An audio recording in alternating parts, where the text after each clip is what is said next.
સૌવાલા મિત્રોને મારા જય સિયારામ। હું દુષ્યંત પાઠક શ્રી હનુમાનજી દાદાની અસીમ કૃપાથી એક નવા વિડીયો સાથે આપની સેવામાં ઉપલબ્ધ છું। તો આજનો ઉપાય આ વિષયની અંદર તારીખ છે 15મી ઓગસ્ટ 2026 અને વાર છે શનિવાર। પંચાંગની જો વાત કહું તો શ્રાવણ મહિનો શુક્લ પક્ષ ચાલી રહ્યો છે અને તેમાં પણ ઉત્તર ફાલ્ગુની નક્ષત્ર શિવયોગ છે। સિંહ રાશિનો ચંદ્ર, ત્યાર પછી કન્યા રાશિનો ચંદ્ર થશે અને ત્યાર પછી કર્ક રાશિનો સૂર્ય પણ છે। અશુભ સમયની જો વાત કરું તો રાહુકાળ સવારે 9:18 થી 10:55 સુધી છે અને યમગંડ બપોરે 2:08 3:45 સુધી છે। આ બંને સમય અશુભ સમય કહેવાય। અશુભ સમયની અંદર કોઈપણ પ્રકારનું શુભ કાર્ય અને શુભ યાત્રા ના થાય।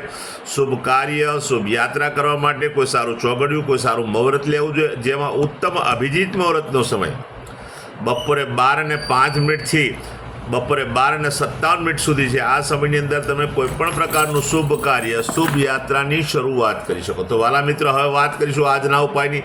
તો આજના ઉપાયની અંદર વહેલી સવારે સ્નાન કરવા બેસો ત્યારે તમારે પ્રથમ ચોખ્ખા પાણીથી પોતાના શરીરને ભીનું કરી લેવાનું છે।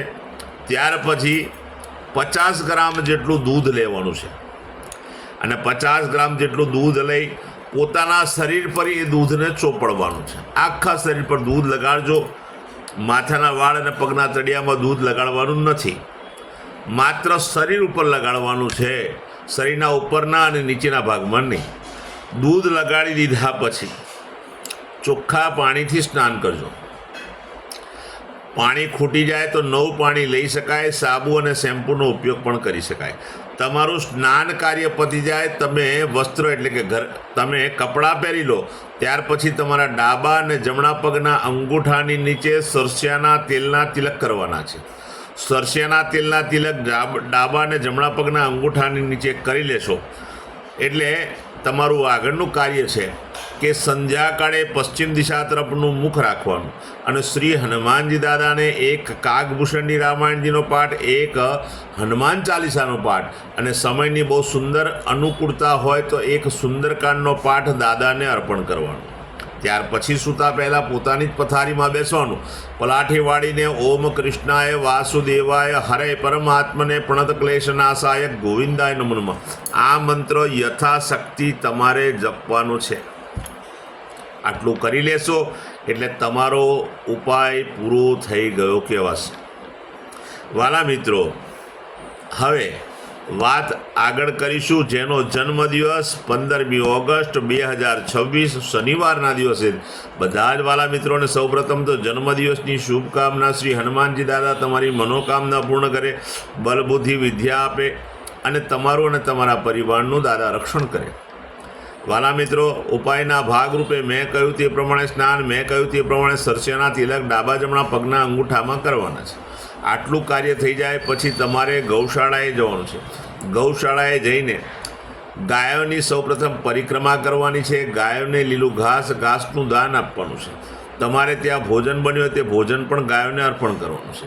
ગાયોની સેવા કરજો, બહુ ઉત્તમ પરિણામ પ્રાપ્ત થશે। ત્યાર પછી હનુમાનજી દાદાના મંદિરે સંધ્યાકાળે જવાનું છે। બુંદીના 8 લાડુ ભગવાનને ધરાવવાના છે અને પ્રસાદના રૂપમાં બધાને વહેંચવાના છે। બીજી ખાસ વાત કહી દઉં, ચણાના લોટમાં બનેલું ફરસાણ એ સંધ્યાકાળે નાના નાના બાળકોને, જરૂરિયાતમંદ લોકોને, શ્રમિકોને, ગરીબોને, વડીલોને, બ્રાહ્મણોને બધાને તમે ભેટ સ્વરૂપે આપી શકો। વિશેષ કંઈ આપવાની ઈચ્છા હોય તો હાલ ચોમાસાની સિઝન ચાલી રહ્યા છે, ભૂરી અથવા કાળા રંગની છત્રી તમે કોઈપણ દરિદ્ર ગરીબ વ્યક્તિને દાનમાં આપશો, ઉત્તમ પરિણામ પ્રાપ્ત થશે। ત્યાર પછી વાત કરીશ જેમની મેરેજ એનિવર્સરી છે, જેમની મેરેજ એનિવર્સરી 15મી ઓગસ્ટ 2026 શનિવારના દિવસે, તો એવા બધા જ વાલા મિત્રો સૌપ્રથમ સ્નાન કરી અને પોતાના વડીલોના ચરણ સ્પર્શ કરે, પોતાની માતાને કોઈને કોઈ ભેટ આપે। ત્યાર પછી ગૌશાળાએ જઈ ગાયોની સેવા કરી, ગાયોની પરિક્રમા પતિ પત્ની બંનેવે કરવાની છે। પરિક્રમા કર્યા પછી લીલું ઘાસનું દાન આપવાનું। તમારે ત્યાં ભોજન બન્યું હોય તે ભોજન પણ ગાયોને અર્પણ કરવાનું। પતિ પત્ની બંને ગાયોના આશીર્વાદ લઈ લે। ત્યાર પછી કોઈ પણ વૃદ્ધાશ્રમમાં, વિધવા આશ્રમમાં, અનાથ આશ્રમમાં જરૂરિયાતમંદ લોકોને, ગરીબોને, શ્રમિકોને કે બ્રાહ્મણને તમે જ્યારે પણ દાન કરો ત્યારે પૂરા સીધાનું દાન કરજો. પૂર્ણ સીધાનું દાન કરવાનું છે. પૂર્ણ સીધાનું દાન કરજો, જેમાં તેલ અવશ્ય હોવું જોઈએ. તેલનું દાન અવશ્ય કરજો. બસ માત્ર આટલો જ ઉપાય કરવાનો છે. આટલો ઉપાય કરશો પતિ અને પત્ની પર, ભગવાનની કૃપા રહેશે. એક વર્ષ ઉત્તમ રીતે પસાર થશે. મારા બધા જ વિડીયો યુટ્યુબ પર હોય છે. મારી યુટ્યુબની ચેનલનું નામ છે દુષ્યંત પાઠક. તમે મારી ચેનલને સબસ્ક્રાઈબ કરજો, બેલ આઇકન અવશ્ય દબાવજો. વાલા મિત્રો, હું નિયમિત એક વિડીયો મૂકું જ છું.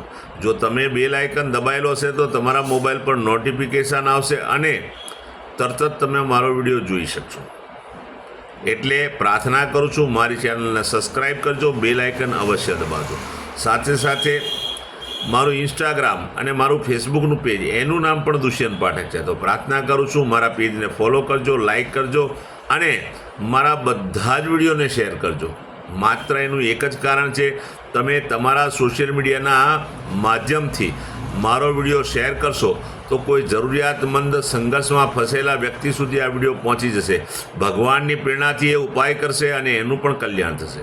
તો વાલા મિત્રો, મારો વિડીયોને અવશ્ય શેર કરજો. બીજી એક પ્રાર્થના કરી દઉં. નિયમિત એક વાત કહું છું કે મારો એકવાર વિડીયો જોવાથી કે એકવાર ઉપાય કરવાથી કોઈ ફરક પડવાનો નથી. કોઈ પરિણામ 24-48 કલાકમાં મળવાનું નથી.